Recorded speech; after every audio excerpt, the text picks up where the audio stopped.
नमस्कार दोस्तों। अभी हम लोग चार्ट समझ लेते हैं कल के प्लानिंग के लिए 13 फरवरी फ्राइडे के दिन का। ठीक है। तो ये देखो क्या हुआ है, अभी ना 4 दिन का चार्ट एक साथ मिला के देखते हैं तो ज़्यादा समझ में आएगा। ये बैंक निफ्टी का चार्ट है। बैंक निफ्टी ने चार्ट में एक गैप अप हुआ था 9 फरवरी को, उसके ऊपर ये होल्ड किया। ठीक है। सेम निफ्टी का भी था।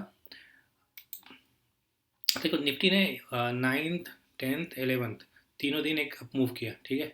यहाँ पे एक जो 9th को जो लो बनाया था ना उसको ब्रेक डाउन नहीं दिया था, और बैंक निफ्टी ने क्या था 11th को 9th के लो का ब्रेक डाउन दे दिया था यहाँ पे। तो अगर मार्केट को ऊपर भी जाना था ना तो निफ्टी को एक ब्रेक डाउन, क्योंकि ये साइडवेज चल रहा था, अगर ये ऊपर चलता चलता ऊपर निकल जाता तो अलग बात थी, लेकिन ऊपर गया नहीं था, तो इसलिए निफ्टी को ना ये जो 9th का लो था ना, ये इसका ब्रेक डाउन देना था। ठीक है, जो इसने आज दे दिया। ठीक है। तो ये हो जाने के बाद आज ये ब्रेक डाउन दे दिया, तो अब ना नीचे में बायर्स नहीं होंगे, जो यहाँ पे ना निफ्टी में यहाँ पे बायर्स दिख रहे थे हम लोगों को पूरा, ये बायर्स आज के दिन में निकल गए होंगे, अब बायर्स थे नहीं। और बैंक निफ्टी का जो बायर्स था वो तो ऑलरेडी इन्होंने 11th को ही निकाल दिया था, नीचे बायर थे नहीं, ये धीरे धीरे करके ऊपर जाने की कोशिश करो। छोटे मोटे जो बायर्स यहाँ पे आए होंगे ना वो आज ये सा रिजेक्शन देके डाउनवर्ड मोमेंटम करके इसको निकाल दिया होगा। तो अब किसी भी इंडिसेज में बायर्स नहीं है। ओके। तो अब बायर्स अगर नहीं है ये, तो सेलर्स वहाँ बैठे होंगे। सेलर्स क्यों बैठे होंगे ये भी हम लोगों को समझना पड़ेगा, क्योंकि देखो आज क्या हुआ है, निफ्टी में देखोगे तो निफ्टी में गैप डाउन हुआ और नीचे ही होल्ड किया, जो जहाँ पे ओपनिंग हुई थी निफ्टी की उससे नीचे ही होल्ड किया, तो यहाँ पे सेलर्स ही बैठे होंगे।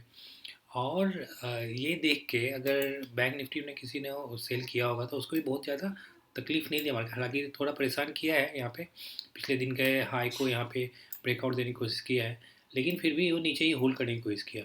तो हो सकता है सेलर्स अगर नहीं भी निकल भी गए होंगे, मानता हूँ यहाँ पे एक सेलर्स तो दोबारा यहाँ पे आ गए होंगे और यहाँ पे सेलर्स बैठे होंगे। तो अगर ये सारे फैक्टर्स को हम लोग अगर एनालाइज करें और उससे कुछ कंक्लूजन निकालने की कोशिश करें तो हमको लगता है कि यहाँ पे हमें बाय का ही सेटअप ढूंढना चाहिए, बाय साइड का सेटअप हम लोग को ढूंढना चाहिए। ठीक है। अभी हम लोग कैसे बाय कर सकते हैं, देखो थोड़ा सा गैप डाउन हो जाए, थोड़ा सा एक डाउन मूव आ जाए, तो उसके बाद फिर हम लोग बाय कर लेंगे। जैसे यहाँ पे गैप डाउन हुआ, ठीक है, थोड़ा सा गैप डाउन हुआ यहाँ पे, और यहाँ से रिजेक्शन लेके नीचे आए थोड़ा सा, तो यहाँ पे अगर सस्टेन करना लगेगा तो एक हम लोगों को बड़ा अप मूव का ट्रेड मिल जाएगा।